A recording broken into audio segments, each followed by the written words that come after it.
Rabbi habli minas sholihin. Ya Allah, berikanlah kepada kami anak yang soleh. Kalau udah bahasanya soleh aman. Dia mau ngapain yang penting soleh dah. Dia mau ngapain yang penting soleh. Rabbi habli minas sholihin. Karena kalau orang yang soleh itu bahasa Arab artinya benar. Dia beribadah memang Allah perintahkan, Nabi contohkan dia. Soleh. Anak yang soleh itu anak yang tahu kalau dia seorang laki-laki nanti secantik apapun istrinya, selucu apapun anak-anaknya, sebanyak apapun harta yang dia miliki, sehebat apapun dia di mata anak buahnya, demi Allah, orang tua tidak pernah menjadi nomor 2 dalam hidup. Ya. Jadi banyak orang yang suka salah ini. Cuma gara-gara dunia orang tua panjang mata menanti kedatangan anak. Jangan. Ya. Jangan. Anak yang soleh tahu sekali. Sampai kapanpun ibumu, ayahmu. Sampai kapanpun.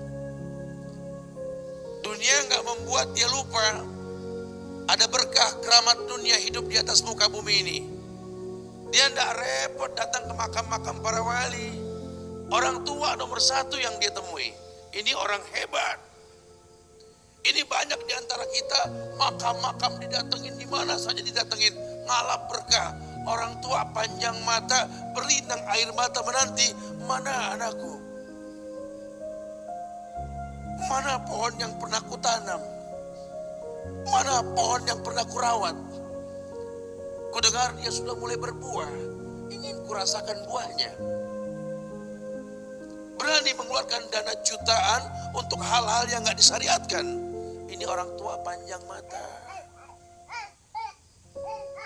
Sebentar lagi masa datang, babi burung yang sudah bersayap, dia akan terbang. Rela tidak rela, induknya melihat anaknya terbang. Itu pun terjadi dalam kehidupan kita. Rela tidak rela, orang tua kita akan mendengar dan melihat. Ma, aku pengen nikah. Aku pengen berkeluarga, Ma. Ya orang tua ya seneng lah. Cuma kalau ingat metik buahnya belum terasa, ya ada perasaan kayak gimana gitu loh. Karena dia tahu setelah ini dia akan menikah. Bahwa anak orang ada kehidupan yang berbeda yang bakal dia rasa. Orang tua makin hari makin rentan, bukan makin seger. Yang perempuan dibawa orang, ya Allah. Baru kemarin perasaan menin poni ini anak perempuan kita, betul. Baru kemarin menin kepangan rambutnya, ya Allah. Singkatnya waktu. Karena kalau boleh jujur, orang laki baru berasa jadi ayah pas punya anak perempuan. Wallahi. Ya Allah, baru kemarin perasaan saya titah dia. Titah, ya Allah. Belajar jalan. Bisa berlari bawa sesuatu, coret-coret tembok. Aduh, Masya Allah. Sekarang udah gede. Baru kemarin tangan mungilnya kita tuntun. Kalau kelepas dia nangis. Betul. Sekarang tangannya keker besar. Tangan ibunya keriput. Betul. Mau nangkep tangan anak pun sudah mulai susah. Bawa anak orang datang dengan gagah. Mama apa kabar? Baik. Istri lo mah? Iya tahu. Cium tangan, cipika-cipiki udah. Ma, kita jalan dulu Ma ya. Dia lihat tangannya yang keriput, ya Allah. Udah berapa lama tangan ini gak dibawa sama anak ini? Udah berapa lama tangan ini gak digandeng sama anak saya? Kita merasa bangga akur merangkul istri kita. Ibu kita ngelihat pundaknya. Udah berapa lama pundak ini gak dirangkul seperti itu, ya Allah. Dulu aku berdandan secantik-cantiknya, aku dandankan anaknya, aku bawa di hadapan kawan-kawanku bangga. Look at my son. Lihat anakku. Tapi dia gak pernah berdandan rapi membawa aku ke hadapan teman-temannya. Lihatlah ibuku. Ibunya sudah kebayang, ya Allah, ini anak bakal minta nikah sebentar lagi. Yang wajar kalau orang nanam pohon pengen metik buah, wajar. Ini buah belum terasa, pohon sudah mau dibawa, kebayang tidak? Ya Allah. Mulai dia kebayang. Sehingga rasa-rasa seperti ini menjadi tumpukan rasa di hati orang tua kita. Yang nanti pada akhirnya dia pun bakal kembali ke hadirat Allah. Kita pun bakal kembali ke Allah, betul? Sementara yang namanya kemuliaan datang dengan cara sabab yang benar. Ridallah fi ridal walidain wa sukhtullah fi sukhtil walidain. Ridanya Allah ada di ridho orang tua, murkanya pun sama. Islam memandang semua yang namanya ibadah, kalau landasannya betul, ujungnya itu surga. Nah, tidak ada yang takut dengan kematian orang Islam ini.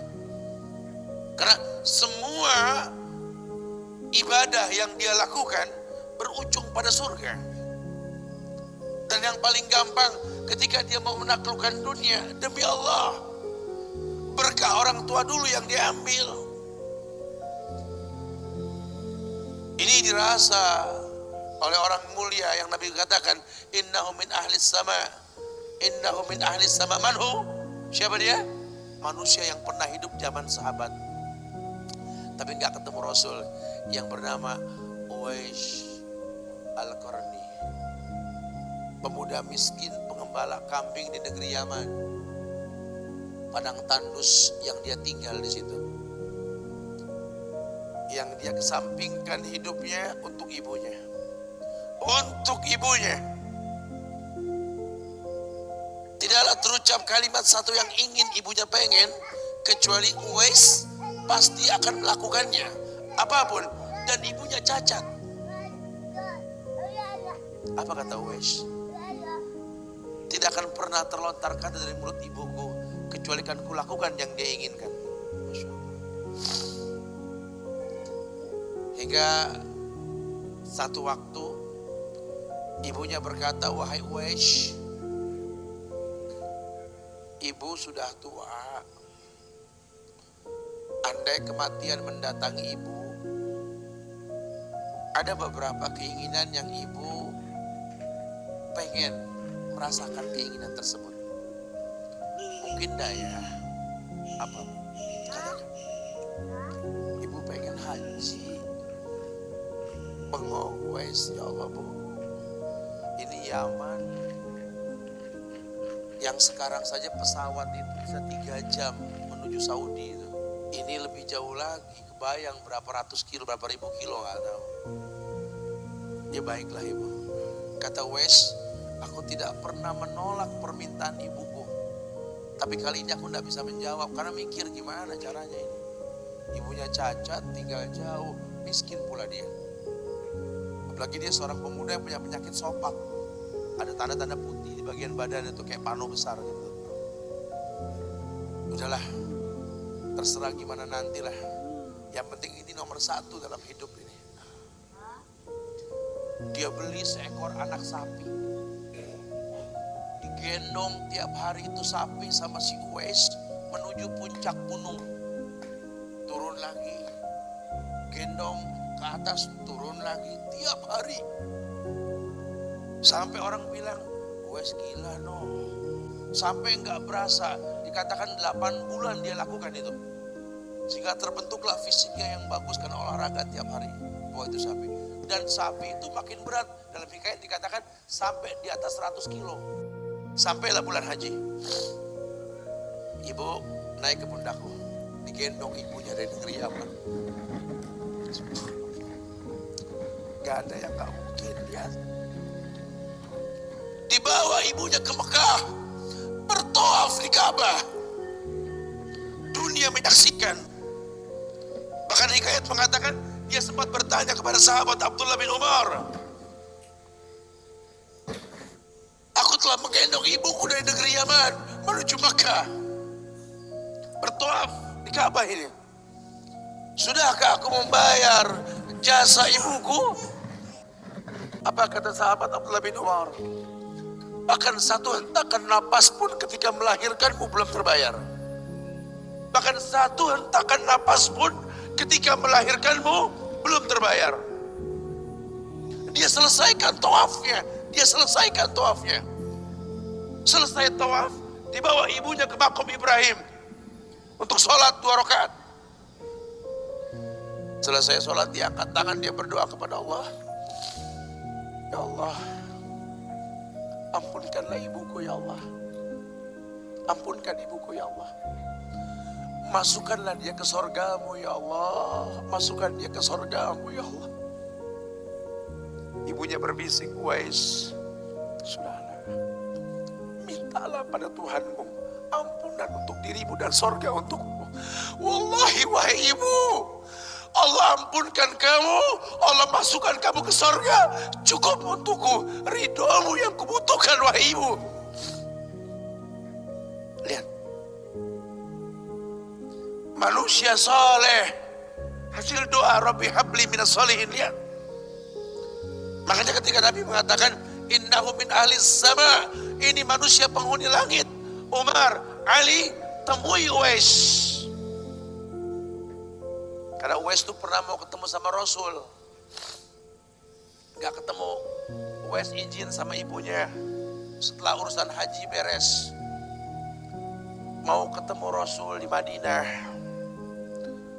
Kata ibunya, jangan lama-lama nak, ibu menantimu nak. Datang dia ke rumah Rasul, ada Aisyah radhiyallahu anha. Kata Aisyah, Rasul sedang perang, susah kau temui dia. Kapan pulangnya Rasul? Mungkin beberapa hari atau mungkin saya tidak tahu.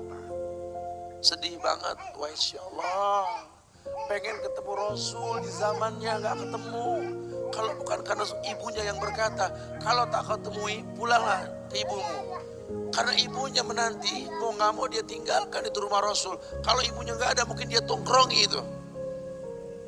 Dia ingat ibunya menanti. Dia tidak ingin orang tuanya mengeluh. Lihat, maka ketika ibunya meninggal, dia baru bisa keluar mengikuti rombongan Yaman ke Syam. Disitulah dia berjumpa dengan Umar ibn Khattab. Rombongan Yaman, betul. Kata Umar, apakah ada seorang pemuda di antara kalian yang bernama Uwais? Belum, dong Uwais. Saya khalifah saya.